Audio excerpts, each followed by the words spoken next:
All right, what's up, guys? Welcome back to the channel. And in today's video, I want to be covering what's the worst thing about Zenless Zero. So it seems collectively that the worst thing about the game is the TV system. So I kind of just want to talk about that and why is the TV system so overbearing for Zenless Zero at the end of the day.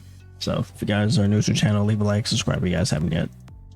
All right, so the TV system. I mean, it's really the hot topic of Zenless Zero. Literally, no one talks about anything else about the game but the TV system, and it's actually crazy because, looking back at it on their dev live streams or their showcases, they literally just never showcased the TV system like at all.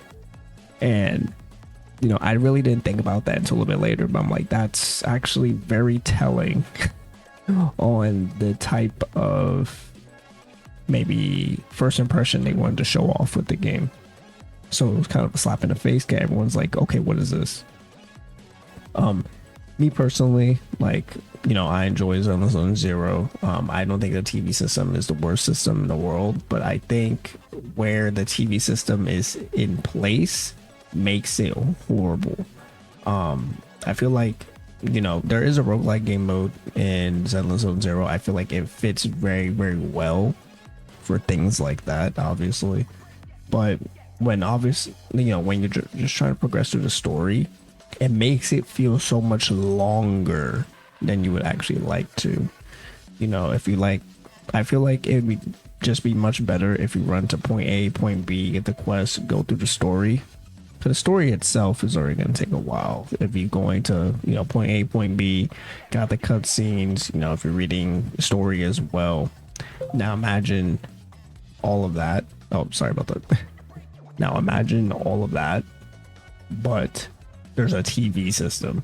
And the thing is, the TV system, the early stages, it's not that bad. But if you guys were to get around level 30, oh, the TV system elements get a lot more because there's a lot more A to B that you have to do. So I feel like, obviously I don't really think they're going to take out the TV system out the game, but maybe tone it down. But I really don't know how they're going to do it. The story itself is already TV incorporated, unless they just literally remove the entire TV system from story. I feel like that would help a lot of players get into the game, because I mentioned this before, it does take a while to really get anywhere progression wise, and I think that is because of the TV system. If you are a regular viewer of, when you play gacha games, you love the story, you love the cutscenes, obviously, you want to read that stuff. And then you just get slapped with that TV system and it just takes for ages and it just ruins the entire vibe, and then you may just want to turn off the game. Not only that, not being able to play your characters because some of them, you have trial characters, or the trial characters are just better because your progression is so slow. So now you're not even playing, characters that you actually want to play in the game. And it just feels very daunting at the end of the day. It doesn't feel good to go through the TV system when you're just trying to literally just get through the game, or either just enjoy the story. Now, honestly, from my viewpoint, I feel like the TV system, if it wasn't in the story, it won't really make that big of a deal. Honestly, I really don't even know why they did it. I feel like you would still take long to progress in the game. This game is very, very similar to One Punch Man World. I don't know if any of you guys ever played that game, or have seen videos on it. Very, very similar, damn near 1-to-1. People compare this to Honkai Impact. Yeah, okay, the gameplay is like Honkai Impact, but systematic wide, very, very similar to One Punch Man, where you're gated, you go through a lot of quests, you have hidden quests that give you extra EXP, things like that.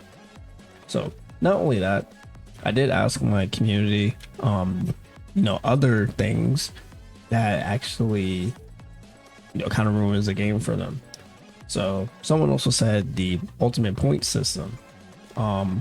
Yeah, I mean, I do agree. Really, the argument was that if they have a team of, full limited 5 stars and they want to use their ultimate, they always have to cycle through one, and then it doesn't feel as good because, you're not being able to use all your characters to full potential and don't get to look at them all the time. And I mean, like, I get that.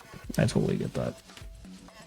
And some people are also saying that, the game itself is like a fundamental problem at its core, like it's trying to do too much, but it's also doing too little, like maybe doing too much with the TV system, but also doing too little to cater to other situations.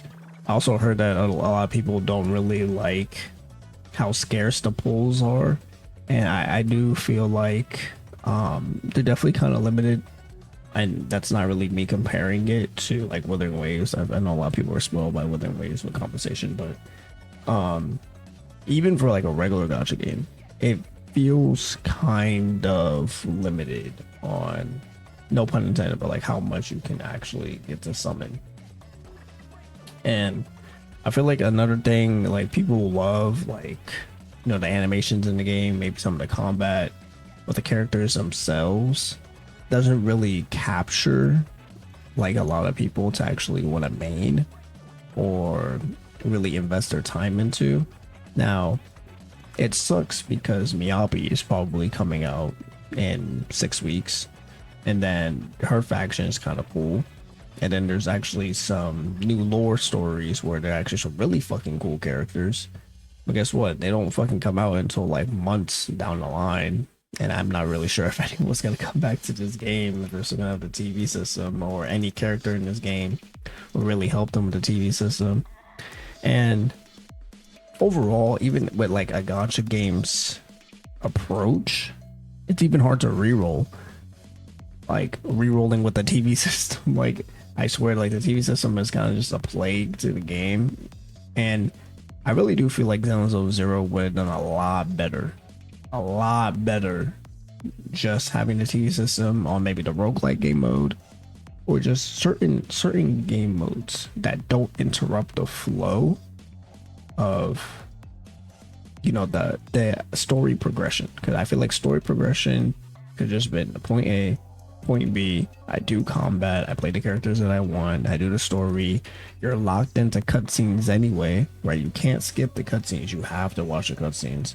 So it's just like, why not just let me enjoy what I can before I'm locked into something that I don't really am not into anyways.